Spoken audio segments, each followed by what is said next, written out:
Public relation adalah upaya perusahaan untuk memelihara hubungan yang positif dan saling menguntungkan dengan berbagai pemangku kepentingan seperti media, karyawan, pelanggan, dan masyarakat luas. Public internal adalah publik yang ada dalam perusahaan seperti karyawan dan manajemen. Dengan menjalin komunikasi yang harmonis dan baik dengan publik internalnya, tujuan perusahaan menjadi lebih mudah terwujud.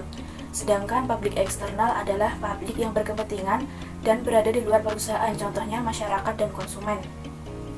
Terdapat beberapa langkah untuk menjadi public relation yang efektif dalam menyampaikan informasi kepada publik internal dan eksternal, yaitu yang pertama, menentukan tujuan komunikasi. Tentukan tujuan komunikasi yang ingin dicapai, baik itu untuk mempromosikan produk atau jasa, meningkatkan kesadaran merek, atau memberikan informasi tentang kebijakan atau program.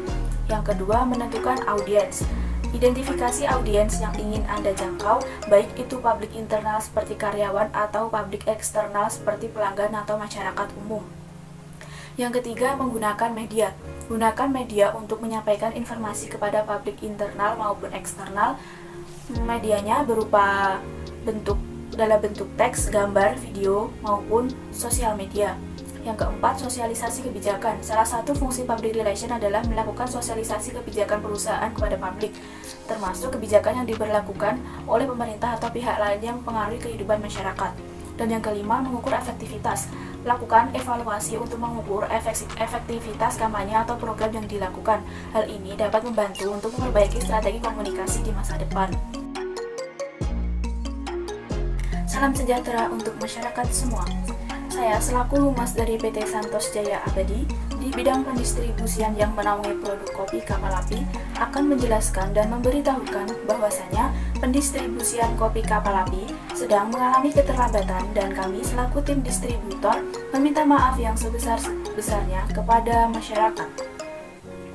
Hal ini disebabkan karena kondisi bahan di lapangan mengalami penurunan yang diakibatkan banyaknya gagal panen yang terjadi. Selain itu, cuaca yang sering berubah-ubah serta meningkatnya hama menambah potensi gagal panen yang terus berkelanjutan.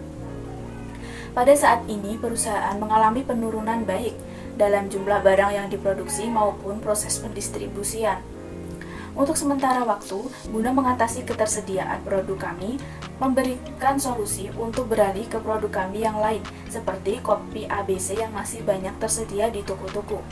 Meskipun produk kopi kapal api ini berbeda dengan kopi ABC, namun kami tetap menjamin kualitas yang terbaik dari produk tersebut. Di samping itu, harga produk kami tidak jauh berbeda sehingga masyarakat semua tidak perlu panik dan khawatir, karena selain ketersediaan masih terbilang aman, harganya pun relatif tidak jauh berbeda. Demikian pemberitahuan dari kami. Saya selaku Humas PT Santos Jaya Abadi mengucapkan banyak terima kasih. Public relation berperan penting dalam masyarakat pada tahun politik saat ini. Public relation bertanggung jawab untuk membangun citra positif dan meningkatkan persepsi tentang calon politik, partai politik, atau program politik. PR juga membantu politisi dan partai untuk menjangkau masyarakat melalui media sosial, surat kabar, televisi, atau radio. Selain itu, juga membantu politisi dan partai untuk menjalin hubungan baik dengan publik internal maupun eksternal, dengan cara memberikan informasi yang jelas, mudah dipahami, dan didukung oleh fakta tentang kebijakan-kebijakan yang telah dipaparkan atau disampaikan. Public relation juga membantu politisi dan partai untuk mengatasi kritik yang mungkin muncul, serta meningkatkan pemahaman kebijakan dengan cara mendengarkan masalah dan kesaksian masyarakat, serta menjawab pertanyaan dengan cepat dan efektif. Dalam menyikapi tahun politik saat ini, public relation juga harus mampu membaca tren untuk menetapkan rencana strategis menghadapi situasi yang semakin memanas dan menciptakan sensitivitas lebih tinggi di antara masyarakat. Assalamualaikum warahmatullahi wabarakatuh. Salam sejahtera bagi kita semua. Shalom, Om Swastiastu, Namo Buddhaya, salam kebajikan. Saya selaku Humas dari Komisi Pemilihan Umum di bidang Informasi dan Teknologi akan menjelaskan dan memberitahukan isu-isu yang beredar di tahun pemilu 2024. Saat ini kita sedang memasuki tahun pemilu yang dimana akan dilakukan pemungutan suara pada tanggal 14 Februari 2024 untuk memilih presiden dan wakil presiden berikutnya, dan pemilihan anggota legislatif yang juga akan digelar bersamaan pada hari yang sama.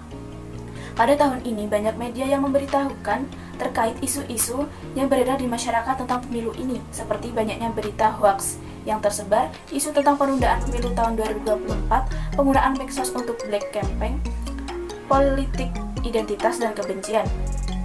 Maka isu-isu yang berpotensi menimbulkan kerawanan pada masyarakat tersebut harus dicegah, dan untuk itu diperlukan kerjasama yang baik dari berbagai pihak dalam melakukan berbagai upaya pencegahan. Diharapkan masyarakat tidak mudah terjebak serta memilih isu-isu yang belum dapat dibuktikan kebenarannya, sehingga kedepannya dapat terwujud pemilu yang sehat, adil, dan berintegritas. Demikian pemberitahuan dari kami. Saya selaku Humas dari Komisi Pemilihan Umum mengucapkan banyak terima kasih. Wassalamualaikum warahmatullahi wabarakatuh.